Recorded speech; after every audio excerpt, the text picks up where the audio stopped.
Here's August 2014, questions number 1 to 10. Question 1 says, which statement is not always true? Well, if we looked at the first statement, it says the product of two irrational numbers is irrational. Product means to multiply. So if I can think of an example that makes this false, then that would be my answer. So the product. So if I try radical 3 and I multiply it by another irrational number, let's say radical 3 again, I get radical 9, which is equal to just 3. 3 is a rational number. So choice 1 is going to be my answer because I just proved that the product of two rational numbers is not always irrational. Number 2. A satellite television company charges a one-time installation fee and a monthly service charge. The total cost is modeled by the function y equals 40 plus 90x, which statement represents the meaning of each part of the function. Okay, so based off of this function, and I'm going to rewrite it as y equals 90x because you're used to seeing the slope first, plus 40. So, is it choice 1, where it says y is the total cost, x is the number of months of service, $90 is the installation fee, and 40 is the service charge per month. Well, that can't work because the service charge per month, that would mean that 40 has to multiply by some letter for the number of months. So choice 1 doesn't work. Choice 2 says y is the total cost, x is the number of months, 40 is the installation fee, and 90 is the service charge per month. That is true.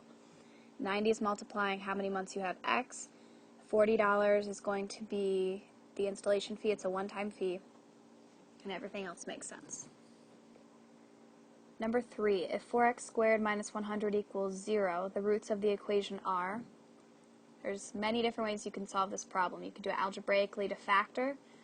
You can use the quadratic formula, or you could type it into y equals in your calculator and see where it crosses the x-axis, because the x-axis is talking about your roots.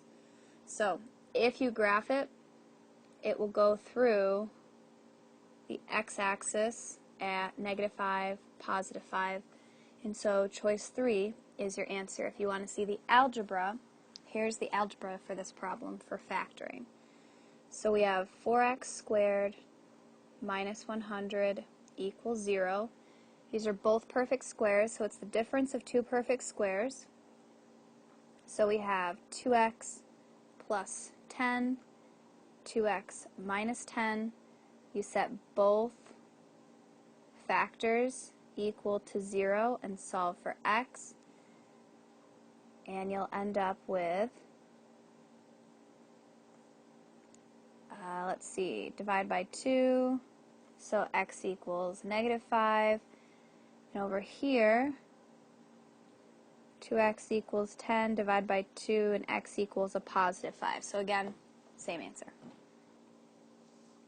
Question 4. Isaiah collects data from two different companies, each with 4 employees. The results of the study based on each worker's age and salary are listed in the tables below. Which statement is true about these data? So, when you have lists like this, you could type it in, okay, and we have, let's see, we could type this into our list, or what we could do is figure out algebraically. So the median salaries in both companies are greater than 37,000.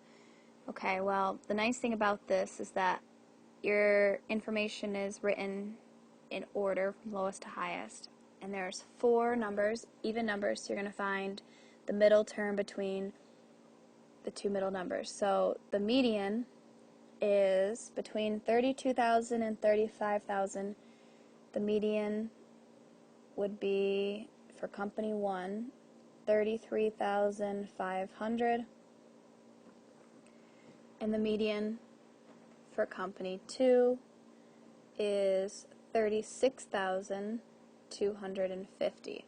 So, no, the median salaries in both companies are not greater than 37,000. Choice 2 says the mean salary in company 1 is greater than the mean salary in company 2. To find the mean, you add up all of the salaries and divide by how many there are. So there's 4 salaries. So the mean in company 1 is $33,700. 650, and the mean for company 2 is 41,625. So the mean salary in company 1 is not greater than company 2. Number 3, the salary range. Range is your highest minus your lowest. So it's saying the range in company 2 is greater than the salary range in company 1. Well, in company 1, if we take 38,000 and subtract 30,000, our range for company 1 is just 8,000. Our range over in company 2, if we take 65,000 and subtract 29,000, we'll end up with 36,000. So the salary range in company 2 is greater than the salary range in company 1, choice 3. Number 5, which point is not on the graph represented by y equals x squared plus 3x minus 6? A couple different ways you could do this one. I chose to use my graphing calculator. I typed this into y equals, and I checked out the table for these values, these x values. So I typed in, and I looked at -6, at -4, at +2, and at +3. So at -6, my y value was 12. At -4, my y value was -2. At 2, my y value was 4. And at 3, my y value was 12. So, which point is not on the graph? Well, -6, 12 is on the graph. -4, -2 is on the graph. 2, 4 is on the graph, but 3, -6 is not, so choice 4 is my answer. A company produces X units of product per month, where C of X represents the total cost and R of X represents the total revenue for the month. The functions are modeled by C of X equals the following, R of X equals that. The profit is the difference between the revenue and the cost, where P of X equals R of X minus C of X. What is the total profit for the month? Okay, so they gave you the formula. All you have to do is plug it in. So we're going to start with R of X, and that is our -0.5x squared plus 800x minus 100. That's our R of X. And we're going to subtract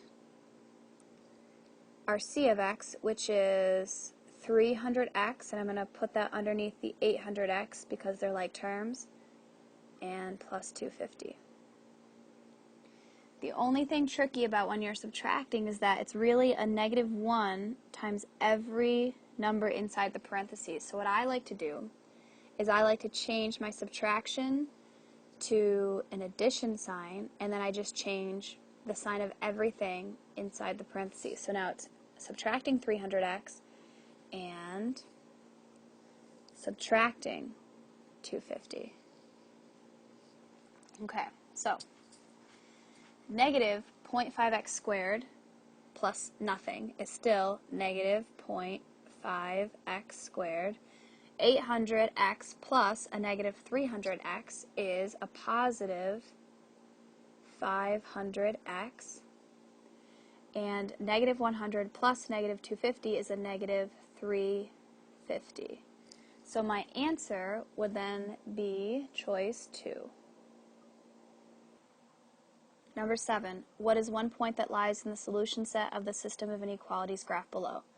7, 0 would be 1, 2, 3, 4, 5, 6, 7 right there, and that is in our shaded area, the double shaded area. Just remember, if it's on the dotted line, it is not part of your solution set. Okay, so choice 1 is our answer. Number 8 is a little different. The value of the x-intercept for the graph of 4x minus 5y equals 40 is, okay, what you could do is, first you could either get y alone, look at the graph, and see where it crosses the x-axis. That's option 1. I chose to get x alone since I'm looking for the x-intercept. Okay, and I did it algebraically. So here's what I did.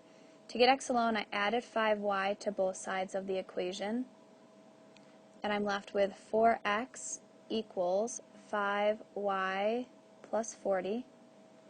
Then I divided every term by 4 to get x alone, and I'm left with 5/4 y plus 10. So in a linear equation, this value at the end is typically your y-intercept, but because x is alone, this is now your x-intercept. So your answer is choice 1, which is number 10. Number 9, Sam and Jeremy have ages that are consecutive odd integers. The product of their ages is 783. Which equation could be used to find Jeremy's age J if he is the younger man? Well, if Jeremy's the younger man and he's J, that's the first. Okay, the second, Sam, would have to be represented by J plus 2 because they're consecutive odd integers. The product, again, means to multiply. So you're going to take J and multiply it by J plus 2, and is 783. Well, is turns into equals 783. But if we look, that is not an option. What they had to do then was they had to distribute. So J times J is J squared, plus J times 2 is 2J, equals 783. And that is an option, and that is choice 3. Number 10. A population that initially has 20 birds approximately doubles every 10 years. Well, when you're doubling, you're multiplying by 2. Which graph represents this population growth? Okay, so we're starting with 20. So our y-intercept B is 20, so we can automatically eliminate choice 1. We're doubling, so we're certainly not decreasing. It can't be choice 2. So now it's either between choice 3 or choice 4. Okay, well, we could look at the graph, so let's see. If we start at 20 and that doubles, we're going to get to 40. Okay, so let's see. Doubles every 10 years. So here is 10, roughly. Here's 10. So after 20, we should be at 40. Okay, and after another 10 years, double 40 should be up to 80. Let's see if this works. So no. So it's not going to be choice 4. It is choice 3. Another way to understand this is that because you're multiplying each time and you're having a growth value, then it has to be exponential. And this is an exponential function versus a linear function. Linear functions only work if you're adding something each time. Exponential works when you're multiplying a value each time.